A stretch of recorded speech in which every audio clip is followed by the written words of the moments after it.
Je reçois aujourd'hui l'humoriste Martin Turgeon. Bonjour Martin, ça va bien? Ça va bien, toi? Oui, merci.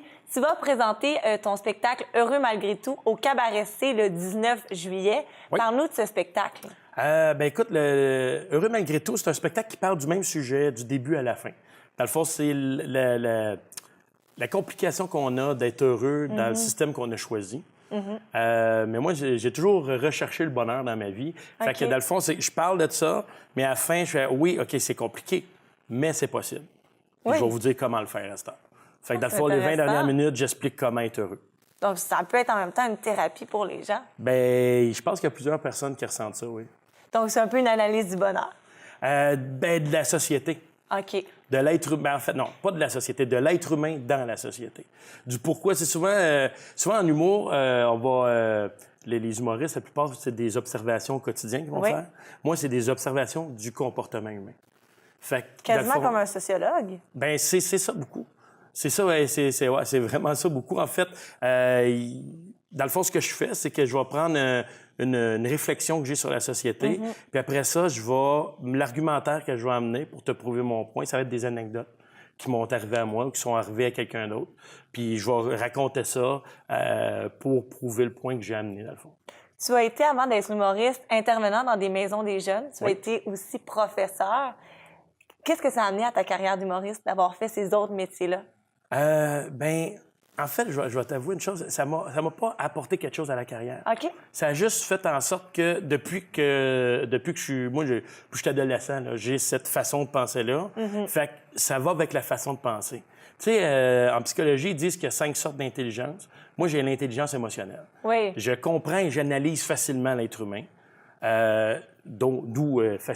Pourquoi j'étais intervenant, c'est que j'avais une facilité de comprendre les gens, les jeunes, de les aiguiller un peu, de les aider dans leurs problèmes.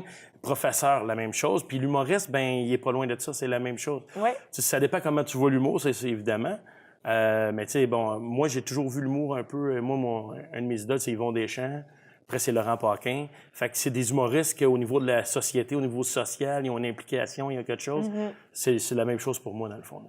Et un de tes spectacles, Drôle de cours, parlait beaucoup de l'estime de soi. Oui. Et j'ai l'impression qu'aujourd'hui, avec le culte de l'image puis la pression de performance qu'on a, c'est difficile de s'accepter tel qu'on est. Bien, beaucoup. Puis c'est drôle, c'est exactement de quoi je parle dans le spectacle. Je parle du fait qu'il y a tellement une grosse pression sociale qu'on a de la misère maintenant à s'accepter comme on est, à s'aimer comme on est, parce qu'on veut que les autres veulent... ils nous aiment, mais ça va plus loin que ça. Je veux dire, j'ai vu un paquet de jeunes, moi, avec Facebook, avec les réseaux sociaux, qui sont à la recherche du like. Ben oui. Hein, la course au like. Ben oui, mais c'est... Ça fait quelque chose comme, maintenant, c'est toujours bien juste un pouce dans les airs, là. Je sais pas, tu sais, puis... c'est vide comme amour. Ben oui, absolument. Fait que, puis en ce moment, ce que j'essaie de faire, c'est pas de contrer ça. Évidemment, je suis pas anti-réseaux sociaux. Non, pas du tout. Je suis pas aux réseaux sociaux. On peut jeter un regard critique sur certaines choses. Oui, exactement. Puis il faut le faire, je pense. Je pense que chaque personne devrait le faire. Chaque parent devrait le faire avec leur adolescent, au moins avoir des discussions. C'est sûr que je sais très bien que, là, en tant que parent, tu aurais bien beau avoir 10 millions de discussions. Si l'adolescent il est boqué, il va boquer.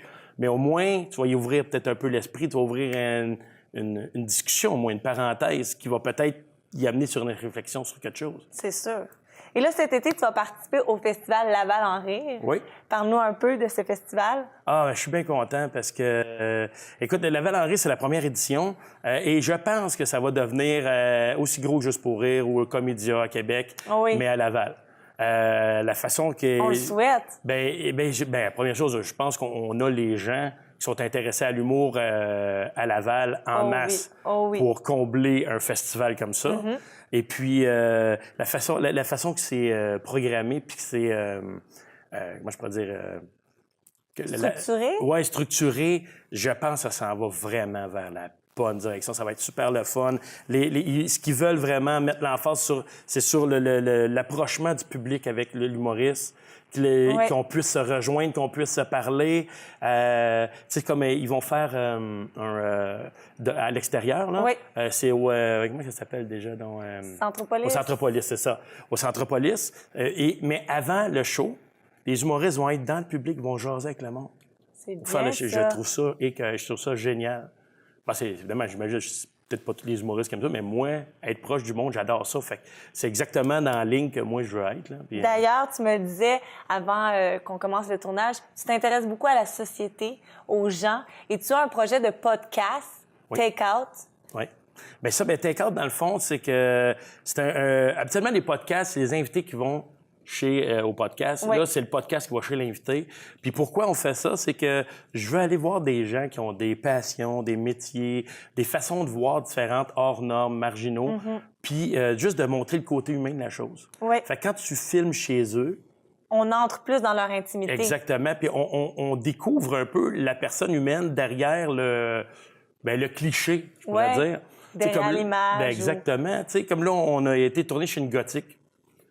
Mais, tu sais, le monde ne le savent pas. Mais, tu sais, c'est comme moi, cette fille-là, écoute, c'est une philosophe, là. C'est hallucinant, là. Tout ce qu'elle pense, comment qu'elle réfléchit, puis tout ça. Puis, écoute, il parle, tu sais, le gros maquillage noir, puis les choses. Tu l'oublies, c'est fini. C'est l'humain est là en avant de toi, tu sais. La fille, elle joue, écoute, c'est une compositrice de piano. Elle est écœurante. Puis, ce qu'elle joue, genre, mettons, c'est un peu du classique, là, tu sais, un peu comme André Gagnon fait, puis tout ça.